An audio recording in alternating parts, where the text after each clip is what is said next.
Have you ever forgotten your phone? When did you realize you'd forgotten it? Guessing you didn't just smack your forehead.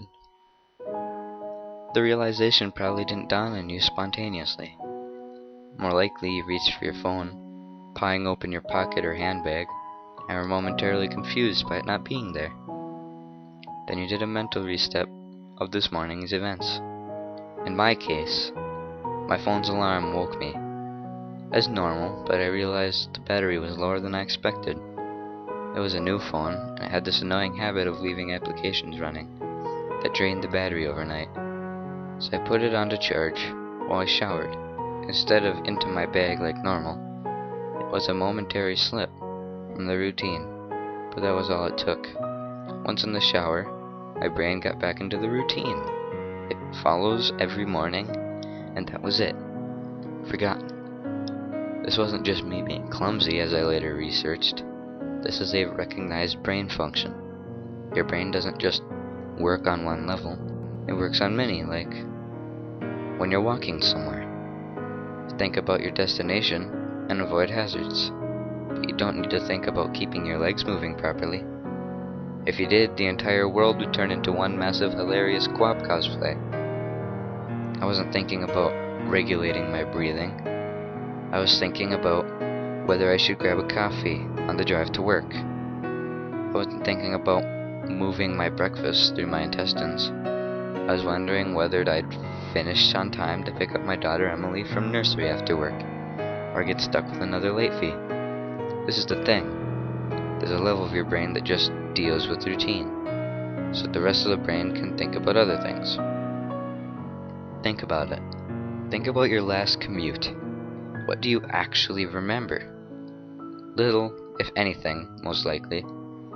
Most common journeys blur into one, and recalling any one in particular is scientifically proven to be difficult. Do something often enough, and it becomes routine.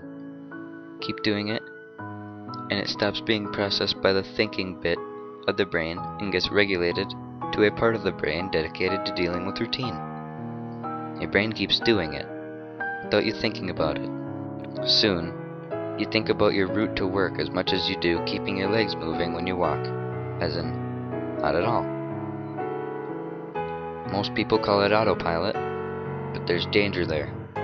If you have a break in your routine, your ability to remember and account for the break is only as good as your ability to stop your brain going into routine mode. My ability to remember my phone being on the counter is only as reliable as my ability to stop my brain entering morning routine mode, which would dictate that my phone is actually in my bag. But it didn't stop my brain entering routine mode. I just got in the shower as normal, routine started, exception forgotten. Autopilot engaged. My brain was back in the routine. I showered, I shaved, the radio forecast amazing weather. I gave Emily her breakfast and loaded her into the car. She was so adorable that morning. She complained about the bad sun in the morning blinding her, saying it stopped her having a little sleep on the way to nursery, and left. That was the routine. It didn't matter that my phone was on the counter charging silently. My brain was in the routine, and in the routine, my phone was in my bag. This is why I forgot my phone. Not clumsiness, not negligence, nothing more. My brain entered routine mode and overwrote the exception. Autopilot engaged. I left for work. Swelteringly hot day already. The bad sun had been burning since before my traitorously absent phone woke me. The steering wheel was burning hot to the touch when I sat down. I think I heard Emily shift over behind my driver's seat to get out of the glare.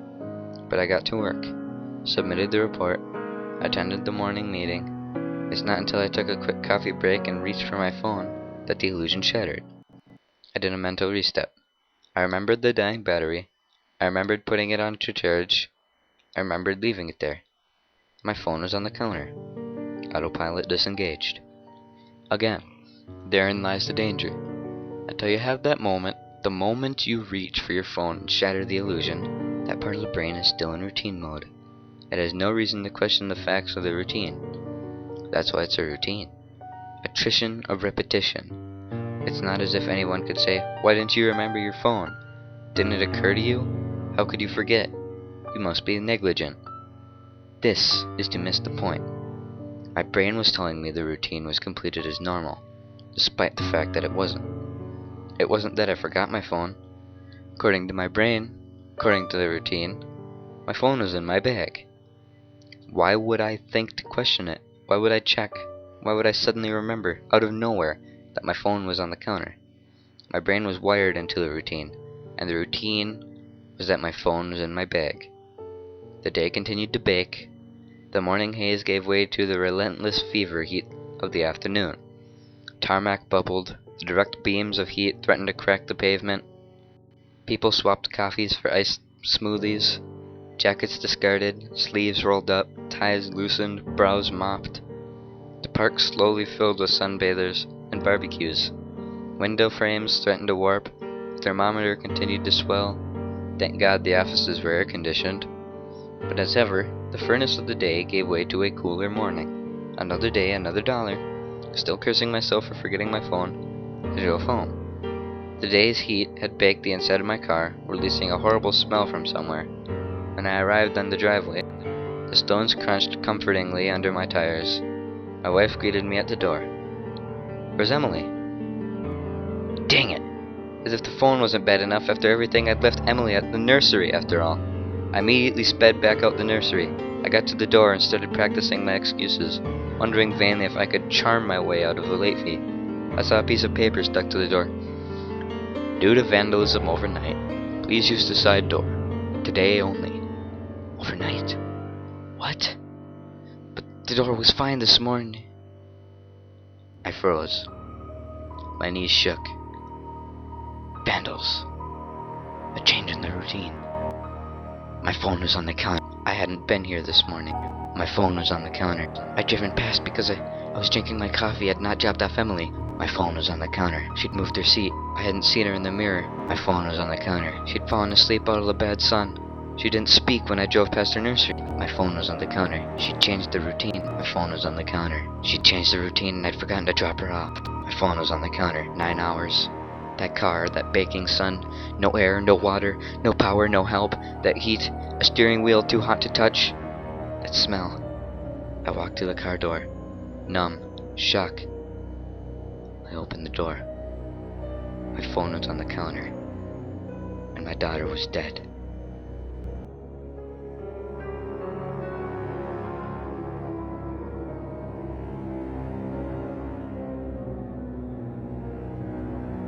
Autopilot disengaged.